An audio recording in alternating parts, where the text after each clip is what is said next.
Mari silakan duduk saudara. Pertama-tama selamat kembali bertemu. Saya terima kasih karena diizinkan untuk membuat dan membagikan firman Tuhan di tempat ini. Mari kita buka firman Tuhan dari 2 Raja-Raja pasal yang ke-6.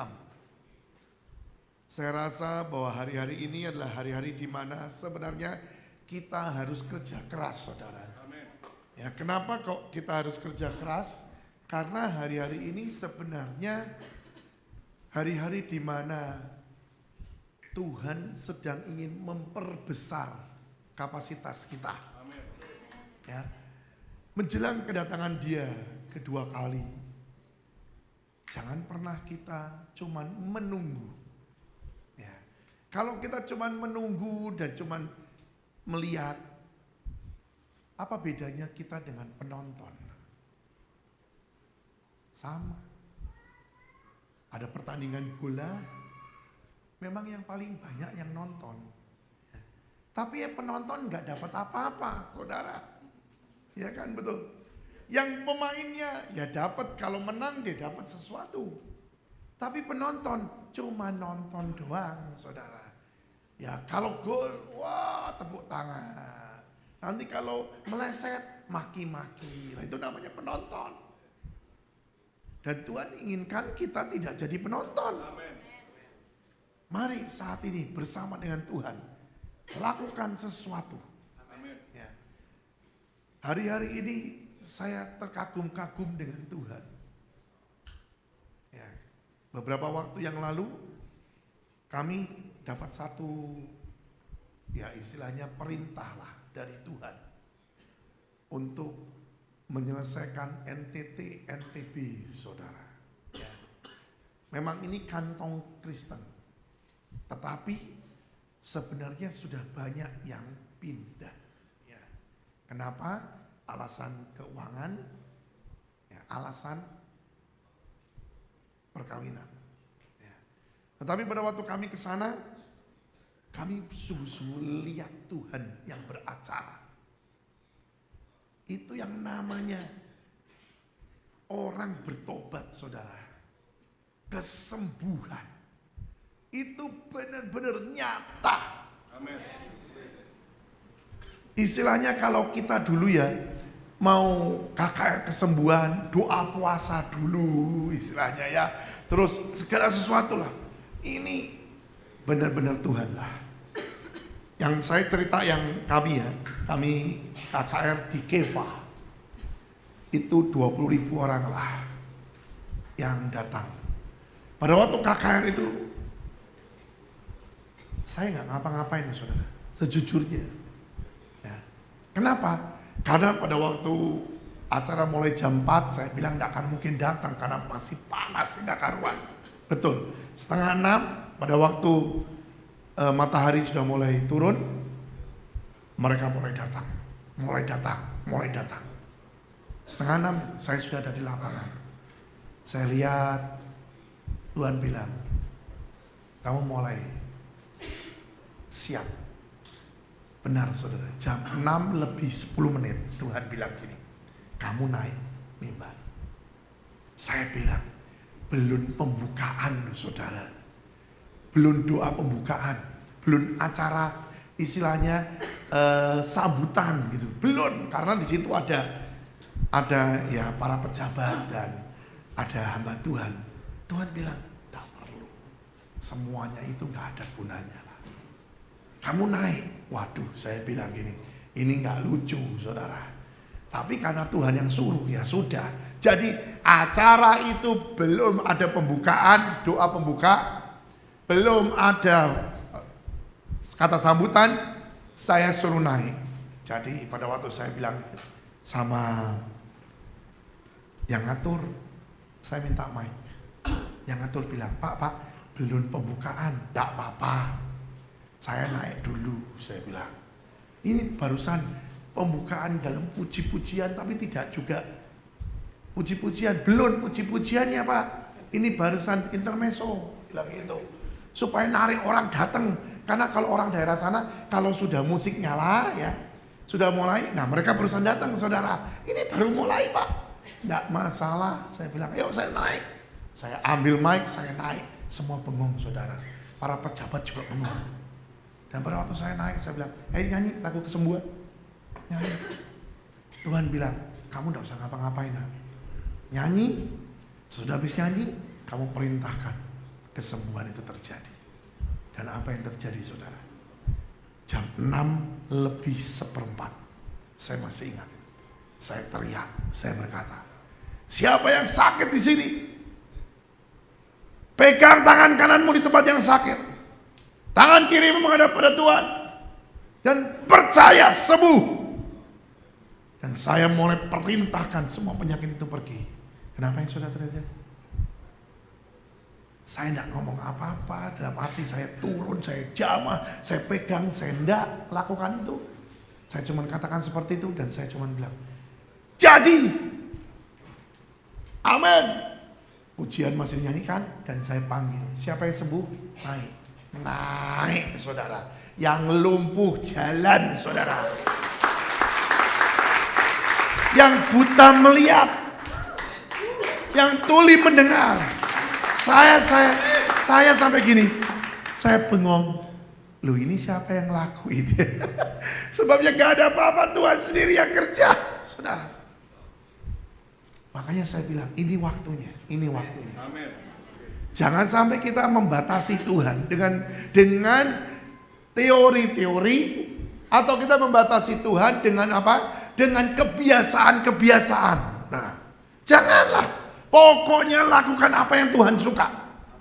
Yang Tuhan perintahkan, biarpun itu bertentangan dengan apapun. Kalau Tuhan yang suruh, lakukan. Saya ingat satu kali, ya ada satu, nanti kalau sempat saya akan bagikan ini juga. Ada sesuatu kali saudara, seorang istri daripada seorang hamba Tuhan di Alkitab berkata, yang suami meninggal, yang istri tidak punya apa-apa, sampai anaknya mau dijual. Terus pergi ke seorang nabi. Nabinya cuma ngomong apa? Kamu punya apa? Dia bilang, yang ada cuma buli-buli. Sudah ambil, kumpulkan buli-buli tempat minyak. Sudah itu tutup pintu dan mulai tuang. Coba kalau saudara disuruh seperti itu, mungkin kita akan berpikir maksudnya apa. Tapi justru di situ, kalau kau percaya, mujizat itu terjadi. Tidak usah ngapa-ngapain, cuman melangkah, meresponi apa yang Tuhan katakan. Percaya, lakukan, jadi. Ini yang saat ini terjadi juga seperti itu. Dan di cerita itu dikatakan, pada waktu minyak itu dituang, terus ada. Sampai satu kali, wanita ini bilang, ada lagi, habis, berhenti. Sama dengan saudara dan saya. Seberapa kau siapkan tempat untuk Tuhan isi, Tuhan akan isi. Amen. Maksudnya apa itu saudara? Engkau mau dipakai Tuhan juga seperti apa? Tuhan akan pakai saudara dan saya. Jangan pernah bermimpi gini, oh jadi harus sekolah Alkitab dulu Pak. Nah. Memang itu bagus. Itu bagus. Tapi kalau Tuhan minta kita melakukan apa, sudah lakukan. Jangan banyak pertimbangan. Lakukan dengan iman. Percaya. Terjadi yang namanya mujizat. Ini yang luar biasa saudara. Ini yang saya katakan, ini waktunya. Dan dunia ini saat ini menunggu. Seperti apa yang Yesus pernah lakukan. Firman berkata, kita bisa lakukan bahkan lebih besar daripada apa yang Yesus sudah lakukan. Amin. Mungkin saudara bilang, masa sih Pak? Nah itu yang menyebabkan tidak jadi. Iya kan, betul dah. Kalau saudara sendiri tidak percaya, bagaimana bisa terjadi? Yang melakukan bukan saudara dan saya kok, Roh yang ada di dalam kita. Roh Kudus itu yang melakukannya. Kita cuma sebagai saluran saja. Percaya? Sesungguhnya saudara ya, menyembuhkan orang lain itu lebih gampang daripada menyembuhkan keluarga. Sungguh saudara. Kalau ya saya ngomong sama orang lain, percaya, tumpang tangan, amin, aku kan pulang saudara. Sembuh gak sembuh urusannya dia. Sembuh saudara. Tapi kalau doain anggota keluarga, dalam nama Yesus sembuh, kan tak lihat saudara. Betul enggak? Karena tinggalnya kan satu rumah. Saya pernah begitu dengan anak saya. Dia datang ke saya, Pah, ini kok pileknya sudah begini sih. Saya ngomong, percaya nak, sembuh. Tuhan sudah sembuhkan kamu. Ya Pah, tumpangi tangan. Oke, sini, tak tumpangi tangan. Dalam nama Yesus, sembuh. Sudah. 10 menit lagi datang lagi, belum Pak. Sekarang kalau saudara ngomong dan ngalami seperti itu bagaimana? Ayo. Dia bilang, belum Pak, masih. Terus keluar. Apakah saudara bilang, tak doain lagi. Sudah melakukan yang kedua, berarti saudara tidak punya iman. Saya ngomong sama dia, tadi kan sudah, kenapa kamu tidak punya iman? Sembuh. Percaya, omong. Sekarang ngomong, aku sudah sembuh, aku sudah sembuh. Dia masuk lagi ke kamarnya. Jangan kesini lagi kalau belum sembuh. Iyalah, praktek saudara. Ngapain nanti kesini lagi, Pak, belum sembuh lagi. Benar. 10 menit lagi datang, sembuh. Tapi saya bilang betul juga ya, kalau dengan orang yang kenal itu kok rada-rada susah saudara ya. Tapi percayalah, mujizatnya sama. Amin. Karena yang menyembuhkan bukan kita, tapi roh yang ada di dalam kita. Oke, yuk kita baca ini ya. 2 Raja-Raja pasal yang ke-6 ayat yang pertama. Pada satu hari berkatalah rombongan Nabi kepada Elisa, cobalah lihat, tempat tinggal kami di dekatmu ini adalah terlalu sesak bagi kami. Baiklah kami pergi ke sungai Yordan dan masing-masing mengambil satu balok dari sana, supaya kami membuat tempat tinggal untuk kami. Jawab Elisa, pergilah. Lalu berkatalah seorang, silakan ikutlah dengan hamba-hambamu ini. Jawabnya, baik, aku akan ikut. Maka ikutlah ia dengan mereka. Setelah mereka sampai di sungai Yordan, mereka pun menebang pohon-pohon. Dan terjadilah ketika seorang sedang menumbangkan sebatang pohon, jatuhlah mata kampaknya ke dalam air. Lalu berteriak-teriaklah ia, wahai Tuanku, itu barang pinjaman. Tetapi berkatalah abdi Allah, kemana jatuhnya? Lalu orang itu menunjukkan tempat itu kepadanya. Kemudian Elisa memotong sepotong kayu, lalu dilemparkannya ke sana. Maka timbullah kampak, mata kampak itu dibuatnya. Lalu katanya, ambillah. Orang itu mengulurkan tangannya dan mengambilnya. Kalau saudara teliti bacanya, mungkin akan banyak pertanyaan yang terjadi di tempat ini. Yang pertama yang pasti, saudara akan bertanya, bagaimana caranya kampak itu bisa muncul lagi? Karena mata kampak itu dari besi. Betul? Kalau dari besi masuk di air, itu pasti tenggelam dan pasti sampai di dasar sungai. Betul? Dan tidak ada istilahnya pada waktu sampai di dasar sungai bentuknya terbalik.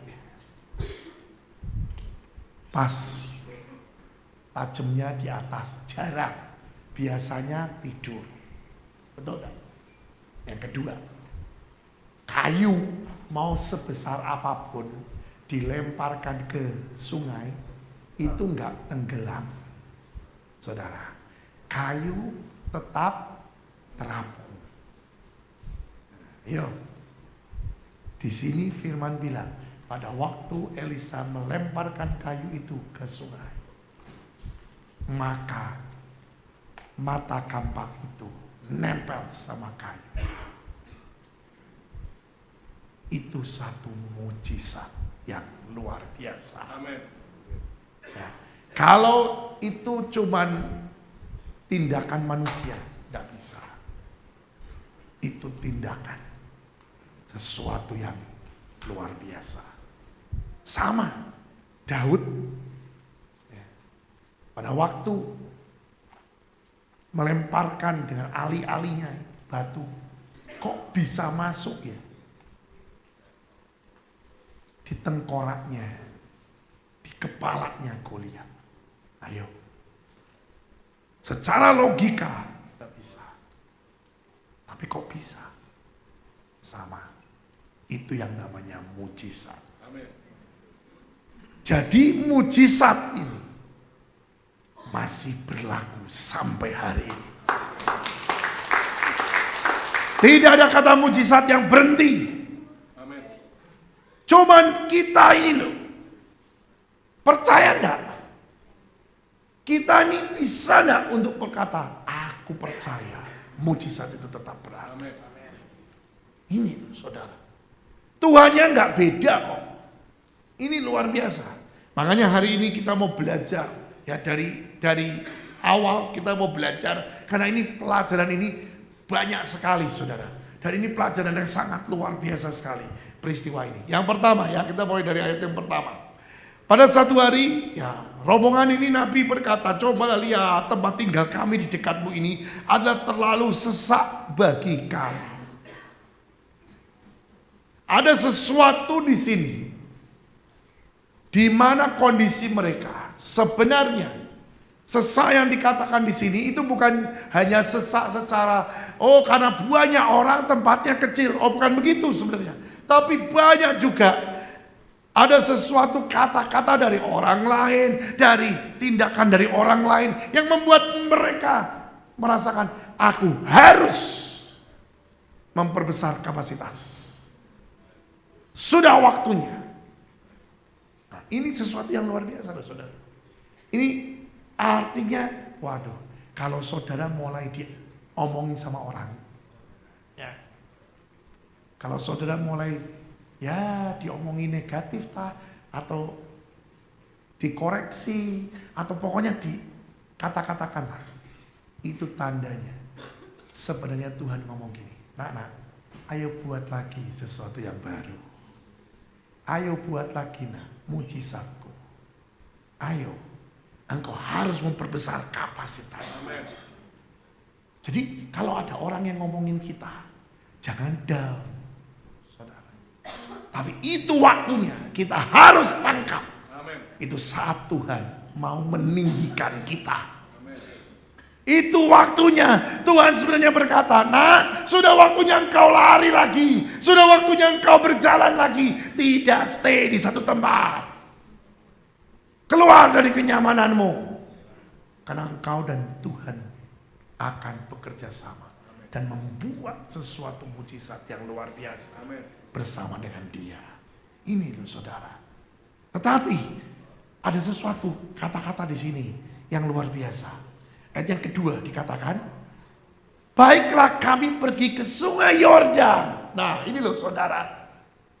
Sungai Yordan punya arti kematian. Betul? Jadi kalau saudara secara rohani, kalau engkau mau maju, kalau engkau mau memperbesar kapasitas, apa yang harus dilakukan? Mati daging. Jangan pernah engkau lakukan itu dengan kekuatanmu sendiri. Nah ini yang saya katakan tidak gampang. Teorinya gampang saudara. Kadang-kadang Tuhan ajak kita, yuk jalan Tuhan ajak kepada sesuatu tempat atau suatu tindakan yang tidak masuk di akal. Yang rasanya, aduh, harga diriku dipertaruhkan. Nah, tapi sekali lagi ingat, sungai Yordan. Engkau harus ke bawah sebelum kau ke atas. Banyak ilustrasi berkata, kalau bola mau dilambungkan ke atas, harus dilempar ke bawah dulu. Ya kan? Makin, wah, istilahnya makin buanter, duel. Lambungnya makin tinggi. Kalau kau mau dilepasnya cuma begini, ding, ya enggak melambung tinggi, saudara. Betul enggak? Cuman pendek, setengah meter mungkin. Tapi kalau kenceng, wah, melambungnya tinggi. Tergantung saudara. Siap enggak? Tapi untuk dilepaskan begitu, waduh, enggak enak, saudara. Enggak ada yang enak. Enggak ada yang enak. Saya teringat dengan beberapa waktu yang lalu, pada waktu Pak Agung meninggal. Wah, omongan orang dahsyat, saudara. Benar, saya pun kaget. Beliau janjian dengan saya, kami punya kebaktian hari Senin. Beliau janjian sama saya, Senin khotbah di tempat saya. Jadi Minggu siang saya bebean sama beliau dan oke, nanti ya, oke, kita ketemu besok. Ya, udah. Jam 11 malam dikasih kabar beliau pulang. Geger, saudara. Omongan orang macam-macam. Tapi saya mau katakan, kami semua ngerti. Tidak apa-apa. Karena apa? Tuhan mau buat sesuatu yang besar. Benar. Dan terjadi, itu terjadi. Saya mau katakan, kemarin pada waktu Tuhan minta kami beresi RTT NTB. Sudah tahu berapa? 600.000 jiwa diselamatkan. Belum pernah terjadi loh, saudara. Benar-benar satu gebrakan. Tidak ada lebih dari sebulan. Sebulan kurang. 600.000 jiwa terima Tuhan sebagai juru selamat dan diselamatkan. Sebenarnya lebih sih. Cuman ya pokoknya segitulah kira-kira 600 ribuan. Saya sampai gini, luar biasa. Tapi ya siap. Gitu. Ya. Jadi kita pun harus siap. Yang selanjutnya, ayo kita teruskan. Ayo. Ada lagi di sini dikatakan, saudara. Dan masing-masing mengambil satu balok dari sana. Ayo. Kenapa kok tidak ngambil 2? Kenapa kok tidak ngambil 3? Kenapa kok ngambil 1? Ayo. Ada maknanya. Dan Tuhan berkata, aku mau pakai hidupmu pribadi demi pribadi. Tidak usah muluk-muluk, aku bisa 2, aku bisa 3. 1 dulu beresin hidup kita ini loh, saudara. Bisa enggak nyenengke hati Tuhan? Nggak usah ngurusin orang lain.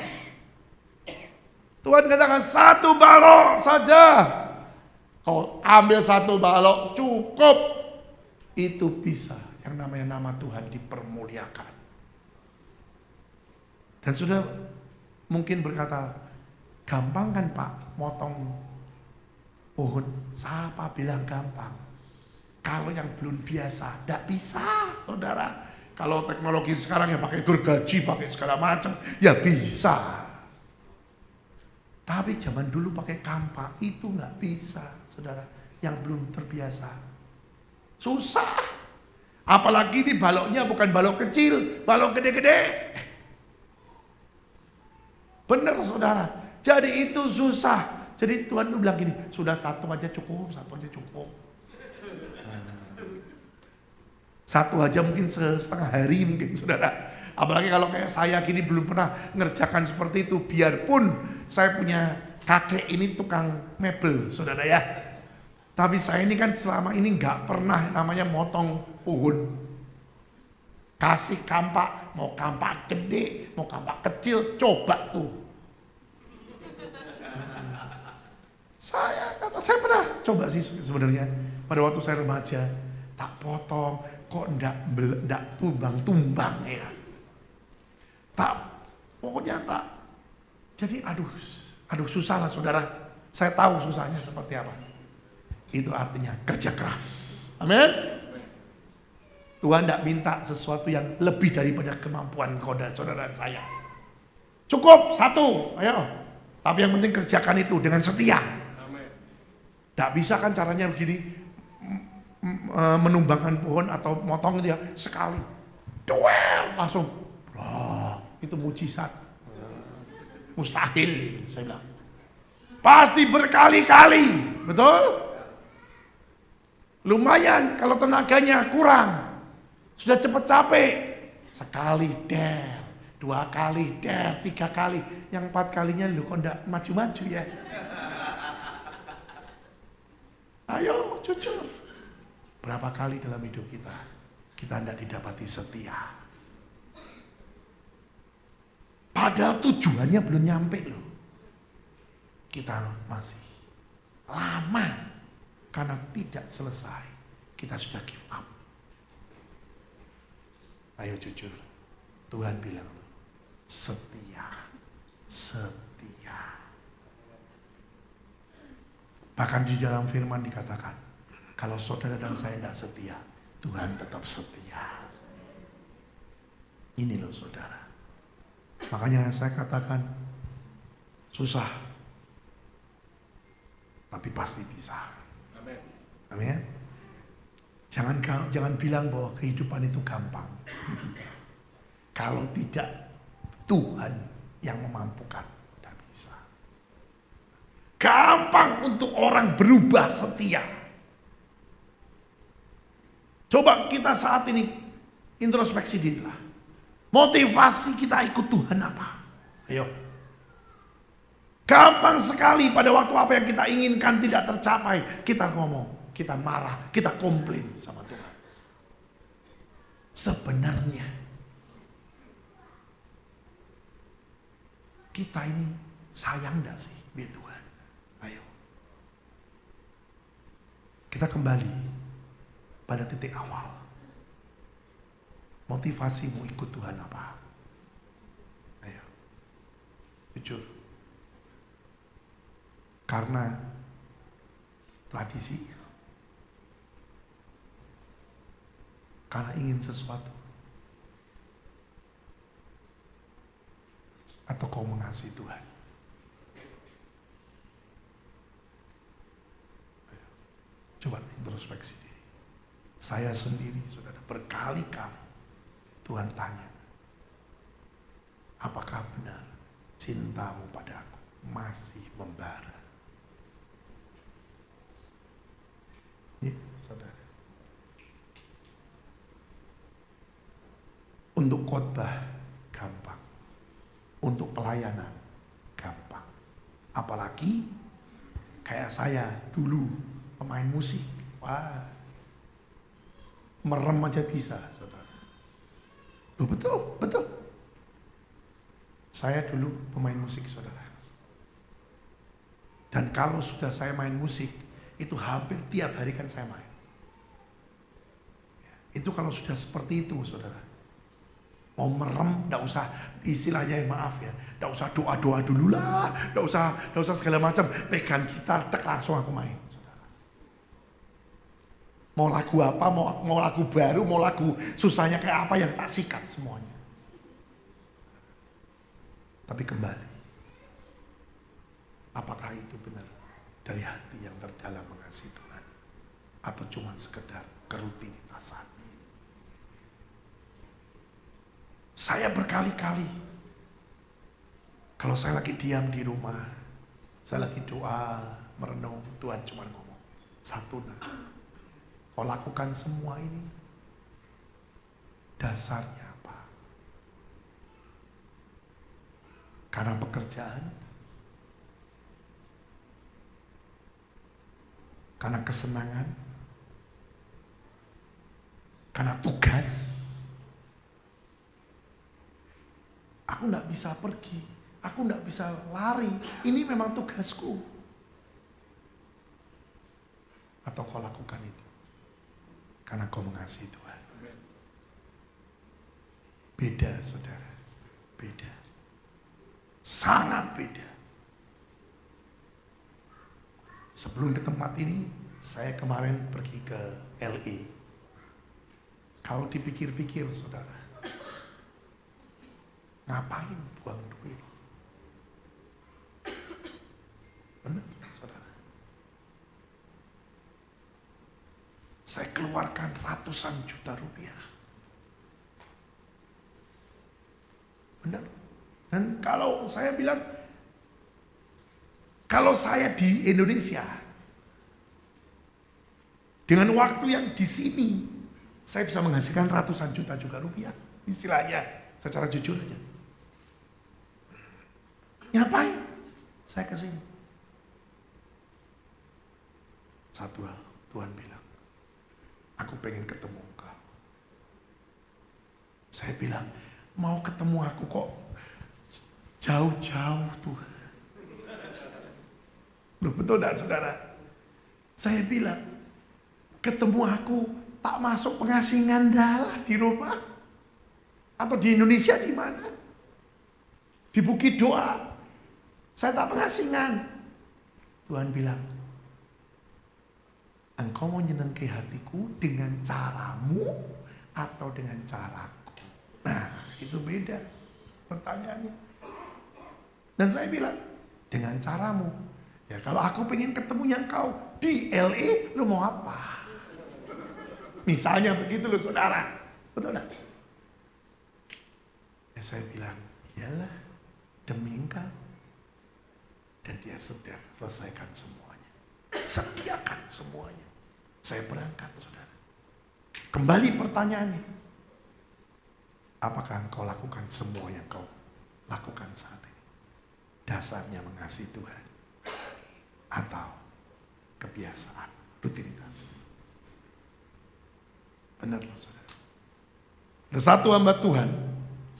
Ini orang Amerika juga, tapi tidak tahu di mana saya. Karena saya dengarkan kesaksian. Ada satu hamba Tuhan, ya, istrinya meninggal. Dan dia datang ke tempat kuburannya istrinya mungkin. Meninggal juga saudara. Dan sesudah dia meninggal, dia bawa ke surga. Tapi di surga istrinya ngomong, Pak, balik. Belum waktunya kamu. Masih banyak pekerjaan yang harus diselesaikan. Terus dia bilang gini, ya wes aku tak balik lagi. Nah, pada waktu dia sebelum pulang ke dunia lagi, dia lihat yang namanya satu rumah gede. Ada seseorang yang sedang bersih-bersih. Ada bunga-bunga lagi dibersihin begitu. Tamannya lagi dibersihin. Ini rumah bagus sekali, tamannya juga bagus sekali, dan dia lagi bersihin itu. Dia lihat, nggak taunya. Sudah tahu siapa itu? Itu cleaning service-nya gereja yang mati. Dia bilang gini, wow, ya sedikit bangga dia. Cleaning service saya dapat rumahnya gini besar ya. Tapi terus habis itu dia jalan lagi, Tuhan ngomong, dia dapat rumah, kalau kamu enggak. Kaget ya. Tuhan, ingat ya, kamu lakukan pelayanan dengan cara. Balik. Rubah, lakukan pelayanan dengan cara yang aku suka. Tuhan bilang gitu. Dan itu terjadi saudara. Pada waktu dia datang ke dunia lagi, dia rubah dengan semua caranya dia. Dan dia bilang, aku tahu dunia orang bilang top bagus. Belum tentu Tuhan bilang bagus. Ini yang sering kali kita pun seperti itu. kita terdorong. Ingat ya, ayah saya selalu bilang, kerjaan setan cuma dua. Kalau dia tidak bisa menghambat, dia akan mendorong dengan pelan-pelan, tanpa sadar. Nah, ini yang kita harus tahu. Jangan lakukan semua itu dengan cara kita ingin menyenangkan Tuhan. Tapi lakukan semua dengan apa yang Tuhan suruh kita lakukan, kita kerjakan. Engkau akan lihat sesuatu yang besar akan terjadi. Dan ini benar serius saudara. Makanya saya katakan banyak perkara kita tidak bisa nilai dengan pandangan yang kita lihat. Tapi Tuhan biar yang menilai semuanya. Amin. Yuk kita maju lagi ya. Terus dikatakan seperti ini. Lalu berkatalah seorang, silakan tuh ikutlah dengan hamba-hambamu ini. Jawabnya, baik, aku akan ikut. Nah, ini luar biasa saudara. Sudah tahu kenapa kok si Elisa ini ikut? Mereka semua tidak ada yang tahu bakal apa yang terjadi. Kalau tahu, dia akan ikut. Mereka tidak tahu. Tapi yang saya katakan ini yang tepat. Kalau sampai Elisa tidak ikut, ceritanya beda. Kenapa? Pada waktu mata kampak itu lepas, kalau tidak ada Elisa, udah ceritanya beda. Mungkin maka menyelamlah. Iya itu. Seorang nabi untuk mengambil mata kampak. Ya betul tak? Sudah. Ceritanya beda. Tapi karena ada Elisa di situ, jadi pada waktu kejadian langsung nabi ini lapor, Bapak, mata kampak ini pinjaman, gimana? Dengar baik-baik. Lakukan semuanya. Apapun yang sudah mau lakukan, jangan sendiri. Mari bersama dengan Roh Kudus. Jangan pakai kekuatanmu sendiri. Jangan kau merasa mampu. Jangan kau merasa bisa. Saya percaya para nabi ini sebenarnya jago-jago semua menebang pohon. Mereka tidak perlu yang namanya Elisa ikut. Elisa pun tidak nebang pohon. Tidak ada kata Elisa nebang pohon. Loh. Jadi ngapain dia ikut? Dia cuma ngeliatin. Saudara. Dia cuma memperhatikan cara mereka menebang seperti apa. Dia cuma mengcover istilahnya. Sama dengan Roh Kudus. Roh Kudus tidak bisa kita lihat. Tapi jangan pernah jalan tanpa dia. Biarlah kita rendahkan hati kita dan berkata, aku gak bisa hidup tanpa Engkau Tuhan. Cover aku Tuhan. Jangan biarkan aku jalan sendiri. Cover Tuhan. Ayo cover aku. Saya percaya apapun masalah di depan, kalau bersama dengan Roh Kudus, engkau akan keluar sebagai pemenang. Tidak ada kata yang kalah. Tapi jangan pernah berpikir, kalau ada Roh Kudus jadi gak ada masalah. Salah. Masalah boleh datang, tapi kita akan keluar sebagai pemenang. Ini masalah kan datang. Tapi mujizat itu terjadi. Karena ada Elisa ini. Di dalam dunia ini juga Tuhan bilang, aku pulang, tapi nanti akan datang. Nah, jangan tinggalkan dia. Saya percaya setiap pribadi di sini bersama dengan Roh Kudus. Tapi pada waktu engkau melakukan sesuatu, pada waktu engkau berbuat sesuatu, apakah engkau ajak Roh Kudus untuk beracara atau kau diamkan dia? Ini kuncinya. Kalau saudara ajak dia, dia tidak akan membuat kita gagal. Selalu berhasil. Selalu berhasil. Benar saudara. Ini ada satu kejadian lucu saudara. Pada waktu Saya pergi ke New Zealand. Ya, saya disuruh Tuhan ke New Zealand. Saya berangkat ke sana. Sampai di Jakarta, ternyata apa saudara? Sudah booking tempat duduk diganti saudara. Nah, rame kan? Nah, saya ini kan ya seginilah badan saya. Ya. Saya sudah booking dan sudah dapat itu tempat duduk yang paling depan supaya enak duduk kakinya. Ya. Gak taunya diganti di tengah saudara. Saya sampai bilang, loh ini kok bisa diganti? Karena belum confirm. Loh kalau belum confirm tidak mungkin saya dapatkan kertas ini. Karena di kertas itu ada tulisan bangku saya. Tapi di Jakarta diganti. Sudah tahulah orang Jakarta seperti apa. Ya. Sudah, dia pernah ribut, Tuhan bilang gini, sudahlah nak, sudah. Jangan hatimu rusak. Ya sudah, oke. Saya bilang, ya sudah, kamu maunya apa? Sudah, tak ikutin. Sudah, saudara. Tapi tetap aja hati ini gini.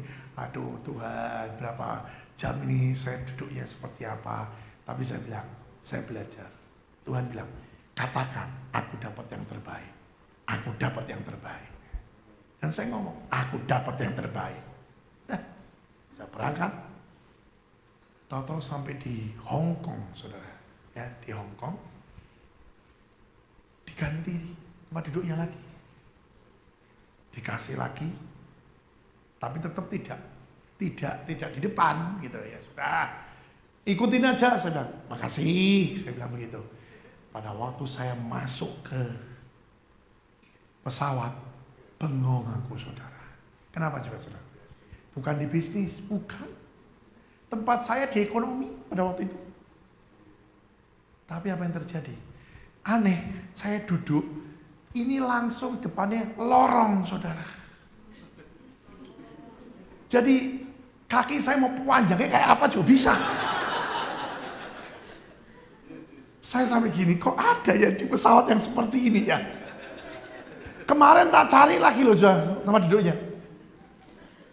Saya kemarin kan di bisnis, tapi kan anak saya mah itu nggak di bisnis. Saya cari, nggak ada loh pesawat model begitu tuh, nggak ada. Tapi kok bisa ya ada gitu loh saudara. Dan Tuhan bilang, ada kan? Aku sudah berikan itu yang terbaik. Kakimu mau panjangnya mau kamu luruskan. Tidak ada yang terganggu sama sekali. Dan lorong oh, saudara. Saya sampai gini, Tuhan kita ini besar saudara. Kalau kita jalan bersama dengan Roh Kudus. Setan mau bukan bikin masalah, mau buat apapun. Terserah, kita akan tetap keluar sebagai pemenang. Belajar, ayo kita nikmati. Banyak masalah di depan. Saya mau katakan, kita akan lalui bersama dengan dia. Dan saudara pasti akan menang. Ini keajaiban sudah waktunya. Jangan pernah berkata, apa bisa aku bikin mujizat? Bisa. Saya mau ajak saudara dalam waktu yang sebentar ini. Saudara punya masalah apa? Saudara jangan katakan negatif. Saudara belajar mencipta. Ini dengarkan dengan serius. Karena Tuhan tadi ngomong di sini. Kita mau praktek sebentar. Saudara punya masalah apa? Atau saudara akan lakukan apa di depan? Saudara belajar untuk mencipta sesuatu kebaikan yang terjadi di depan. Dan saudara katakan itu dengan iman. Saya mau katakan, apa yang kau katakan, semua akan jadi. Apalagi Tuhan yang suruh. Lakukan. Makanya satu pelajaran hari ini yang terpenting adalah jangan pernah tinggalkan Roh Kudus. Ajak Roh Kudus kemanapun kau pergi. Punya masalah, sodorkan sama Roh Kudus. Roh Kudus ada masalah. Tinggal tenang. Firman bilang, terletak kekuatan kita. Dia bicara sesuatu. Lakukan. Itu yang terjadi. Mujizat akan terjadi dalam hidupmu. Percaya dan itu yang terjadi. Yang terakhir, sebelum kita lakukan hal ini, ya, Di sini katakan, ya. Dan ayat 5 langsung. Dan terjadilah ketika seorang sedang menumbangkan sebatang pohon, jatuhlah mata kampaknya ke dalam air, lalu berteriak-teriaklah ia, wahai tuanku, itu barang pinjaman. Dengar baik-baik. Apa maknanya secara rohani? Dengar, semua yang kita punya bukan punya kita, itu barang pinjaman. Kita harus benar-benar pelihara. Kita harus benar-benar lakukan atau kita buat untuk kemuliaan bagi nama Tuhan. Jangan kita berbangga dan berkata, ini hasilku, karena ini kepintaranku, karena ini hasil kerjaku. Dengar baik-baik. Kalau kau dan saya bisa lakukan semuanya, dan kita bisa dapat semua karena Dia. Ini semuanya barang pinjaman, saudara. Kita diberikan sesuatu wewenang, kita diberikan sesuatu hak untuk memakainya, untuk menikmatinya. Tapi ingat, sebenarnya semuanya punyanya Tuhan. Maka dari itu, kalau terjadi sesuatu, kita harus bertanggung jawab. Ya, serius ini. Nanti kalau saudara pulang, saudara akan ditanya, pertanggungjawabanmu mana atas semua yang sudah aku berikan dalam hidupmu. Ini benar-benar luar biasa, saudara. Jadi pada waktu mata kampak itu jatuh, dia langsung kata, oh, Bapak, ini barang pinjaman. Dia punya tanggung jawab untuk mengembalikannya dengan baik. Dia punya tanggung jawab untuk memeliharanya. Ini juga buat kita seperti itu. Jangan sampai kita pakai segala sesuatu untuk berfoya-foya, untuk menyenangkan hati kita sendiri. Hati-hati. Itu barang pinjaman, saudara. Kita harus punya tanggung jawab atas apa yang Tuhan sudah percayakan dalam hidup kita. Jangan seperti orang yang dapat 1 talenta. Dia kubur. Tuannya datang, dia ambil. Apa artinya? Kenapa? Firman bilang kubur. Itu bicara tentang kita diciptakan dari tanah liat. Dari tanah. Artinya apa? Dinikmati untuk diri sendiri. Jangan pernah terjadi. Ayo lakukan semua untuk Tuhan dan buat Tuhan. Maka itu akan berlipat kali ganda. Itu akan terus berkembang, berkembang dan berkembang. Dan kau dipercaya lebih lagi. Jangan pernah disimpan. Jangan pernah diamkan. Ayo lakukan.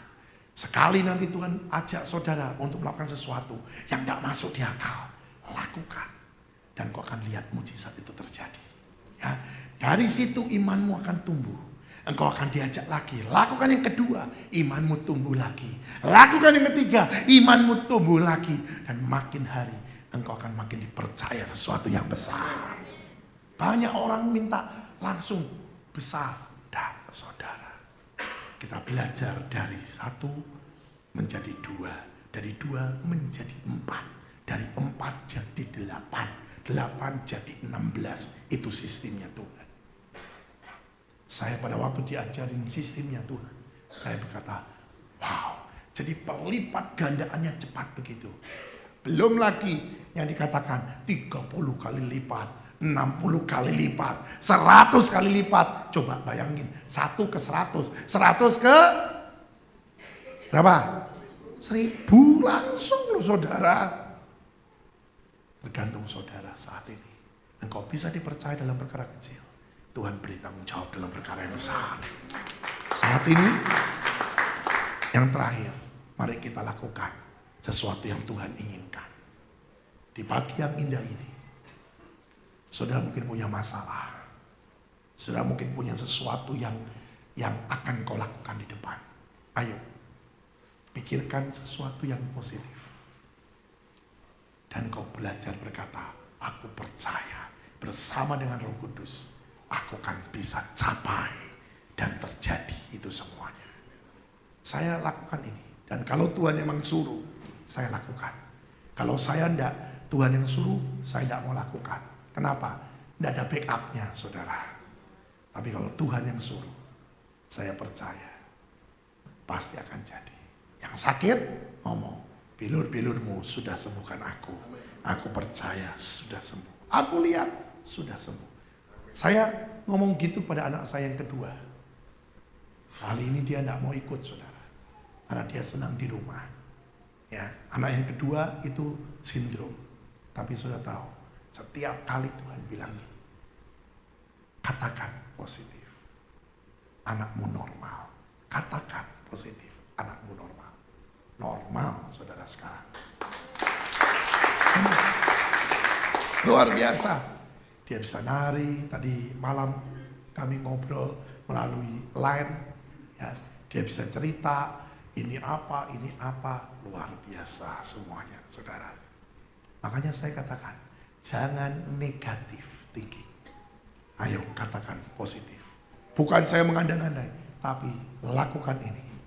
Dan percaya, maka Roh Kudus akan mengerjakan sesuatu. Karena Tuhan yang minta dan Tuhan izinkan. Ya.